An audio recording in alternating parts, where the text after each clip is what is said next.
2 morts, 2 blessés graves. Le drame a eu lieu vendredi soir, avenue Joseph Bara, près de la salle Louis Aragon à Trélazé. 4 piétons fauchés par une voiture folle, une petite fille de 10 ans et une femme sont décédés de leurs blessures. Le fils et le mari de cette dernière ont été grièvement blessés. Interpellé peu après l'accident, le chauffard, un jeune homme de 19 ans, a été mis en détention provisoire hier soir. Les contrôles d'usage ont été effectués, à savoir pas de présence d'alcool, pas de présence de stupéfiants.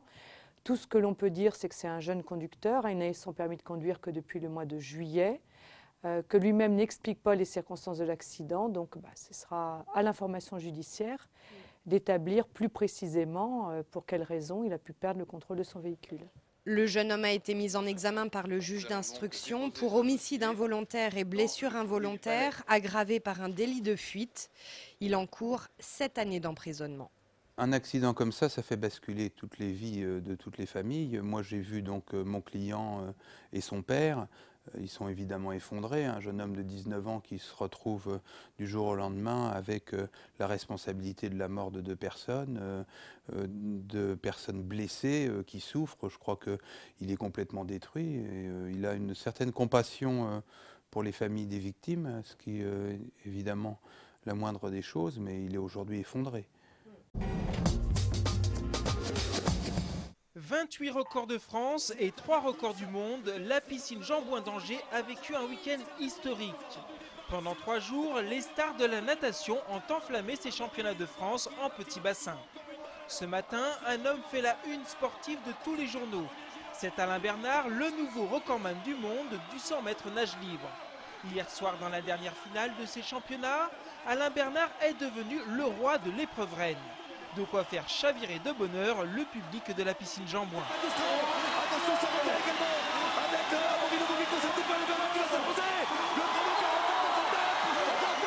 Avec un chrono de 45 secondes et 69 centièmes, Alain Bernard devient tout simplement le nageur le plus rapide du monde sur le 100 mètres.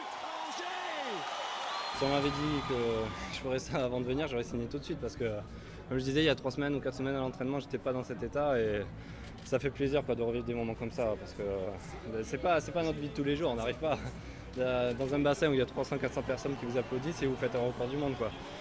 La vie de tous les jours, c'est l'entraînement, c'est la répétition, c'est la difficulté de la chose et ça, c'est pas toujours amusant. Et comme si cela ne suffisait pas, samedi, ce sont Amaury Levaux et Coralie Balmy qui ont fait tomber le record du monde dans le 50 mètres papillon et le 100 mètres nage libre. De bon augure pour les championnats d'Europe qui se dérouleront la semaine prochaine en Croatie, à Rijeka.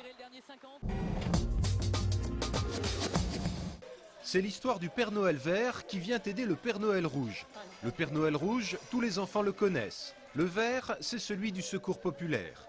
Cet après-midi, il faisait étape salle d'Avier à Angers, avec à la clé une distribution de jouets pour les familles les plus démunies. Au total, quelques 400 bambins seront les bénéficiaires de cette opération. Les parents qui étaient invités à venir choisir les jouets devaient quant à eux symboliquement verser quelques euros.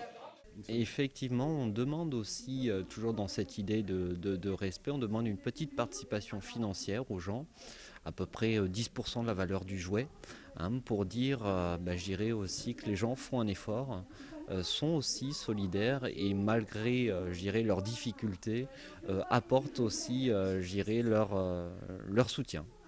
A noter que cette distribution, qui se poursuivra demain mardi, a notamment pu être organisée cette année grâce à un don tout à fait exceptionnel d'une grande surface angevine qui a fourni l'équivalent de 40 000 euros de jouets.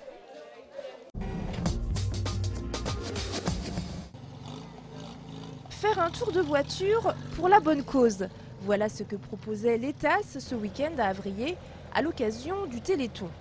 Voiture de sport, de collection ou de tout-terrain, le public n'avait que l'embarras du choix. Ah oui, super. Ouais. Ah oui, il faut monter avec le monsieur. Pourquoi tu as choisi cette voiture? Parce qu'elle va vite, c'est une voiture de course et je l'aime bien. Christine, elle, n'a pas hésité une seconde, bien décidée à faire s'avirer dans cette décapotable et pas une autre. Et après plusieurs accélérations et quelques virages bien serrés, le verdict? Ça décoiffe, voilà, avec le beau temps impeccable, le circuit est super, c'était vraiment intéressant. On s'est fait doubler par les grosses cylindrées, mais c'était très très bien. L'opération avait lieu sur les pistes d'essai de l'ETAS.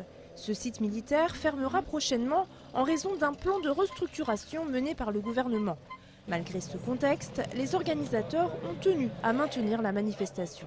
On a réussi avec la direction à trouver un accord puisque le directeur nous a autorisé à réaliser la manifestation.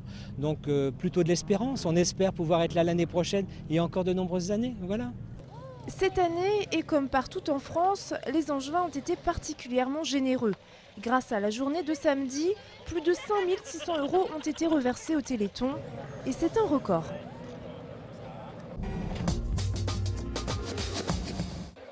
Ils ont remplacé les bennes et les grues des travaux du tramway. Ce week-end, les chalets de soleil d'hiver ont pris possession du centre-ville d'Angers. Un centre-ville tout illuminé qui a revêtu ses habits de fête pour le plus grand bonheur des passants. Vous trouvez ça comment? Superbe. Ça faisait longtemps que je n'avais pas fait Angers au moment de Noël et je trouve ça magnifique. Il y a des bons produits apparemment en plus. Chapeaux, bijoux, jeux de société, ici les idées cadeaux ne manquent pas. On a décidé de faire toutes les petites cabanes pour décrocher au moins des idées. Et alors, ça donne quoi?